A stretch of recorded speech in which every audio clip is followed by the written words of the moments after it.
Gubernur yang sama-sama kita hormati, Bapak Bupati yang kita hormati, seterusnya Bapak dari Forkopimda, Bapak dari Ketua DPRD yang hadir bersama kita, seterusnya Mama alim ulama yang hadir pada hari ini, kawan-kawan petani yang saya cintai yang hadir pada hari ini, seterusnya kawan-kawan perjuangan di jajaran pertanian yang kami muliakan. Assalamualaikum warahmatullahi wabarakatuh.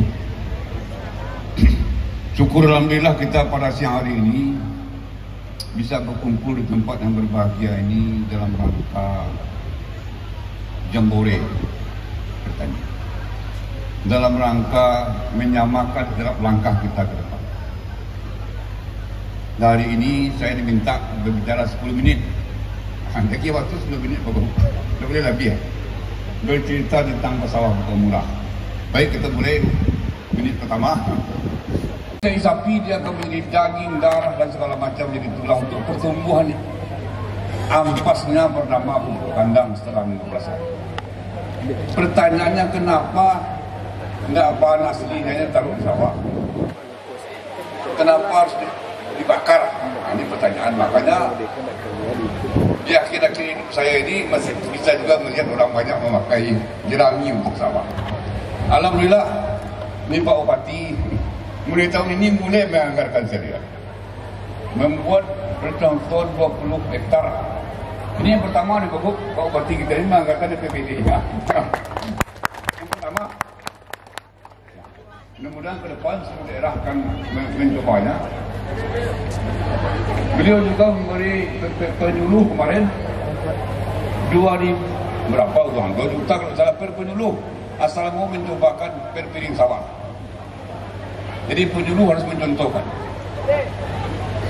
Nah, kenapa masalah pokok murah? Murah biayanya, tidak perlu mengolah tanah. Cukup tebas, tutup dengan jerami, tanam. Itu sebabnya dia murah. Tidak perlu pakai pupuk. Ini kan persoalan sekarang. Pupuk bermasalah di mana-mana. Pengolahan tanah bermasalah. Kenapa bermasalah? Untuk beli solar itu harus ada izin Pak Bupati, Pak. Dari Lunang beli solar, ada izin Pak Bupati. Mas, tidak masuk akal saya, Pak. Udahlah kita lupakan mengolah tanah itu lagi. Dua persoalan terselesaikan. Sekarang di dunia ini terjadi pergeseran iklim, perubahan iklim global. Musim kering di mana-mana, sehingga harga kakao pun sampai 170.000 per kilo karena kekeringan. Artinya air harus dimanage. Berarti tadi tidak kuat sih Bang. Ini bertanam di sawah pokok murah tidak perlu tergenang air ini Pak. Dulu kita catat air tidak tergenang. Ibaratnya kita nanam padi di bedengan, tutup dengan jerami, sudah selesai. Dari data yang saya miliki sudah lebih 200 petani yang mencobakan. Belum ada komplain satupun dari petani yang telah mengerjakan. Ada yang sudah 4 musim tanam ada. Belum ada satupun mengatakan gagal mereka. Biayanya murah, mengerjakan yang mudah. Ini solusi Bang. Ini sebuah inovasi pada kondisi ini. Terjadi pergeseran iklim global. Kenapa? Karena pengaruh gas metan. Sumbang gas metan terbesar di dunia ini dari Asia. Dari mana? Dari sawah. Karena tergenang air. Nah, ketika sawah tidak tergenang air, insya Allah sumbang kita Indonesia terhadap perbaikan gas rumah kaca ini menjadi baik. Di Asia ini Indonesia sudah dapat pembagian carbon trade. Kita Sumatera Barat dapat nomor 3 kalau tidak salah bagus Indonesia. Nah, kalau sawah di Sumbar ini bisa kita coba 100.000 hektar saja, ini luar biasa.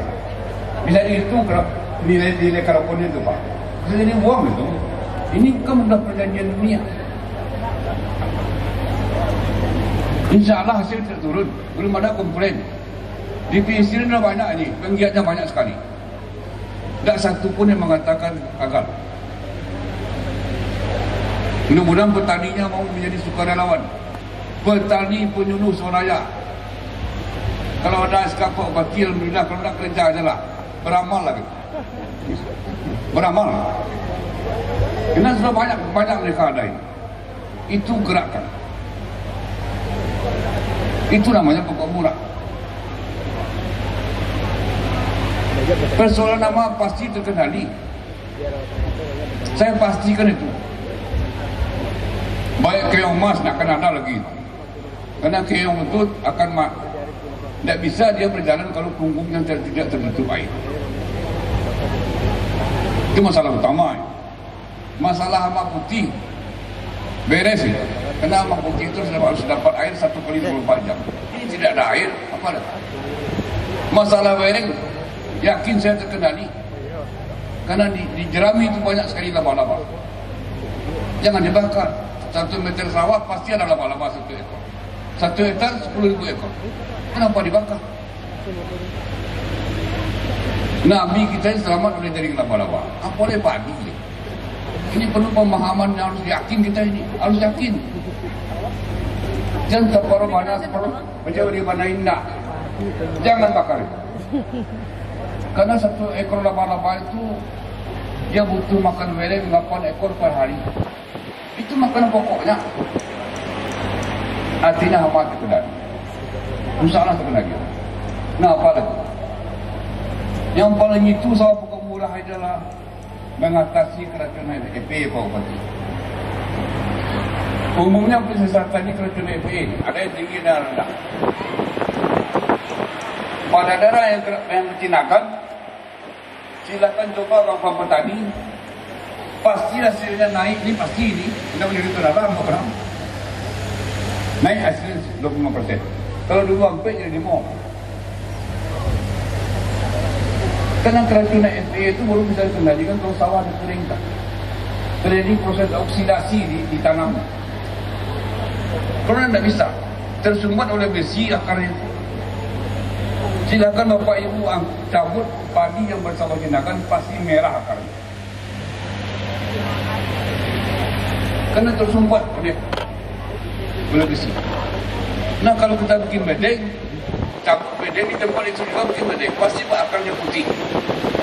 Tidak ada pertubatan, makanya pertumbuhan padinya bagus. Nah kalau cuma Polisi Selatan, rumah sawah 2.000 hektar benar salah, produktivitasnya 5 ton angka terakhir Pak Bupati ya. Kalau berani Pak Bupati menggerakkan diri, akan naik 1 ton. 4 bulan lalu Pak Bupati nanam sawah pokok murah. Sekarang Pak Gubernur 4 bulannya. 4 bulannya mungkin Pak Menteri Pak. Akhir tahun Pak Presiden sudah nanam Pak. Tergantung Bapak lagi. Ini jalan keluar untuk kemandirian rakyat. Ini betul-betul mandiri. Dia tidak terganggu dengan orang. Kadang-kadang tukang pajak manggung. Tidak dibol, kadang-kadang mandiri. Kadang tidak pakai lawan, tidak mau yang tukang pajak. Masalah. Kadang air tidak ada. Kabupaten pupuk dah 2 hutang dulu. Banyak persoalan di petani. Makanya kita sangat butuh betul-betul terbebas dari petani ini dari tekanan dari manapun. Mungkin Pak Gubernur, Pak Bupati kalau bisa beri kita akhir tahun depan kita undang Presiden nanam. Awal sudah Bapak jadi Bupati, Gubernur nanti kita undang menterinya Pak. InsyaAllah. Pijenan lagi kan Pak. Hari kapane kok. Itu kira-kira yang mungkin saya sampaikan. Karena sudah lebih 10 menit, lebih 1 menit ini. Mohon maaf saya. Terima kasih. Assalamualaikum warahmatullahi wabarakatuh. Waalaikumsalam warahmatullahi wabarakatuh. Terima kasih Bapak Insinyur Joni, pemerhati pertanian Provinsi Sumatera Barat atas sambutan sekaligus penyampaian sosialisasi teknologi mulsa tanpa olah tanah bersawah pokok murah. Tentunya harapan kita bersama nantinya Bapak Gubernur Sumatera Barat, Bapak Bupati Pesisir Selatan beserta seluruh rombongan dapat melaksanakan tanam perdana ke lokasi depot bersawah pokok murah tanpa olah tanah yang bertempat nantinya di Nagari Caracok Anau, Kecamatan Koto 11 Tarusan. Ya, kami bersilakan kepada Bapak Gubernur, Bapak Bupati, dan juga Bapak Kadin. Kami silakan menanam bersawah pokok murah tanpa olah tanah. Teknologi kita yang cukup menggembirakan hasil produksinya. Tahun ini kita lakukan di Kecamatan Dayang dengan menghasilkan 7 sampai 11 ton per hektar. Dan Bapak Bupati menganggarkan dari APBD kita untuk demplot masing-masing penyuluh. Masing-masing penyuluh melakukan demplot bersawah pokok murah ini, teknologi mulsa tanpa olah tanah. Kemudian pada hari ini kita lakukan tanam perdana di lokasi demplot penyuluh, Pak.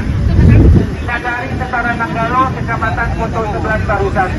Mudah-mudahan apa yang kita lakukan ini menghasilkan produksi yang maksimal dan bisa mensejahterakan para petani kita. Kita berharap teknologi informasi Kabupaten Pesisir Selatan dan juga para penyuluh kita siap untuk melakukan demplot-demplot yang akan dilakukan di masing wilayahnya. Ya Pak, udah Pak? Ya Pak. Fotografer mana? Fotografer? Oke.